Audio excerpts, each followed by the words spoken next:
আজ একটি মূল্যবান কথা নিয়ে আপনাদের সামনে হাজির হয়েছি বন্ধুগণ। হয়তো অনেকের সেটা কাজে লাগতে পারে। মন দিয়ে কথাটা শুনবেন। আমি খুব একটা লেখাপড়া করতে পারিনি, মাত্র পঞ্চম শ্রেণী পর্যন্ত লেখাপড়া করেছি। তারপরে এই সংসারের চাপে একটি দোকানে চাকরি নেই। তো আমার বেতন ছিল মাত্র 40 টাকা মাসিক।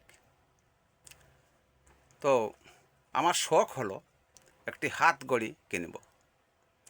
তাই আমার মহাজনের কাছে গিয়ে বললাম যে, মহাজন সাহেব, আমাকে 1 মাসের বেতন অ্যাডভান্স করে দেন, আমি পরবর্তী মাসে সেটা উসুল করে দেব।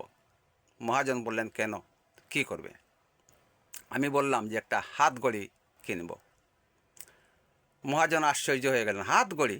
বাহ, ঠিক আছে, তোমাকে একটা হাত ঘড়ির টাকা আমি দেব। সেই টাকাটা তোমার বেতন থেকে কাটবো না, তবে যদি আমার কথাটা তুমি মেনে নেও, তবেই তোমাকে আমি এই ঘড়ির টাকাটা দেব। আমি তো অনেক খুশি যে হয়তো কথা আর কি হতে পারে, সকাল সকাল দোকানে আসা, ভালোভাবে ডিউটি করা, এতটুকু হয়তো বলবেন। আমি রাজি হয়ে গেলাম যে ঠিক আছে। ব্যাস, সন্ধ্যার সময় আমি আবার বললাম যে, মহাজন, আমি যে বলছিলাম, তিনি বললেন যে এটা আজকে নয়, তোমাকে কালকে আমি টাকাটা দেব, এবং তোমার সঙ্গে কিছু বোঝাপড়া আছে আমার, সেই বোঝাপড়ার পরে আমি তোমাকে এই ঘড়ির টাকাটা দেব। আমি মনে মনে ভাবলাম যে বোঝাপড়াটা কী হতে পারে। আর যাক, তবুও কিছু মনে মনে খুশি যে ঘড়ির টাকাটা হয়তো যে কোনো উপায়েই আমি পেয়ে যাব। তাই বাড়ি চলে গেলাম। পরের দিন সকালে আসলাম, সারাদিনই আমার সেই আনন্দে বুক ভরা যে আমি একটা ঘড়ি কিনব। সন্ধ্যার সময় আমাদের প্রতিদিনের মতো নাস্তা খেতে খেতে মহাজন আমাকে বললেন যে, তুমি কী ঘড়ি কিনবে? আমি বললাম যে সবচেয়ে দামি ঘড়ি তো কেমি, তো কেমি ঘড়ি কিনতে চেয়েছিলাম। তখন উনি বললেন যে কেমি ঘড়ির দাম কত হতে পারে? আমার দোকানেই থাকা একজন কর্মচারী, তিনি বললেন 60 থেকে 70 টাকা হবে। তখন মহাজন বললেন সেটা অনেক টাকা।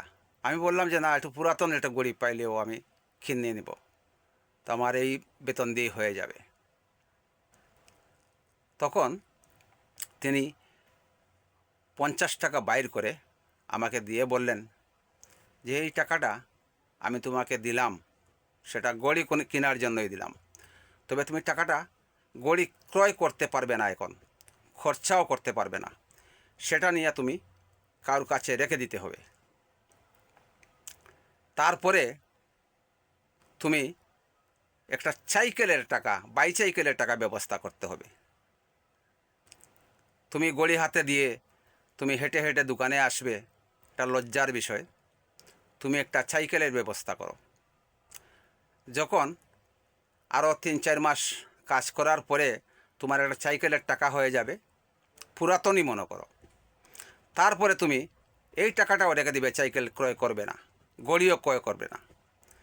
তুমি একটা শ্যুটের চিন্তাধারা করবে, যে সাইকেল চালিয়ে আসবে, একটু শ্যুট পরেই একটু সেই মতো হয়ে তুমি দোকানে আসবে। তো শ্যুটের টাকাটা ব্যবস্থা করতে করতে আরও হয়তো 2-3 মাস লেগে যেতে পারে। তারপরে তুমি চিন্তা করো যে একটা ক্যাপ কিনবে, একটা চশমা কিনবে, এক জোড়া শু কিনবে। সেই টাকাটাও তুমি আরও 2-3 মাস করার পরে সেই টাকাটাও তুমি রেখে দিয়ে একসাথে করে দেখবে তুমি 400-500 টাকা হয়ে গেছে। তখন তুমি এই টাকা দিয়ে একটি দোকান করো। দোকান করার পরে সেই দোকান থেকে যে আয়টা হবে, সেই আয় দিয়ে তোমার চাহিদাটা আস্তে আস্তে মিটিয়ে নাও।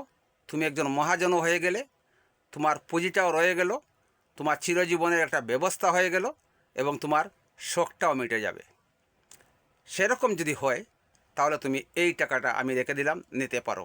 নয়তো আমি তোমাকে টাকা দেব না। তখন তো কিশোর বয়স, অনেক চিন্তা করে দেখলাম যে এখন যদি টাকা না নেই তাহলে ওনার কথাটা বরখেলাপ করা হবে, আর টাকা নিলে আমার তো আর চাহিদা মিটবে না, আমি কী করি। যাক, বহু চিন্তাধারা করে টাকাটা হাতে নিলাম।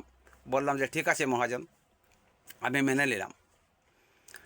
তারপরে অনেক বন্ধু বান্ধবের সাথে এসব নিয়ে আলাপ আলোচনা করলাম। সবাই বলে যে সেটা তো সুন্দর কথা, সেটা তো ভালো কথা।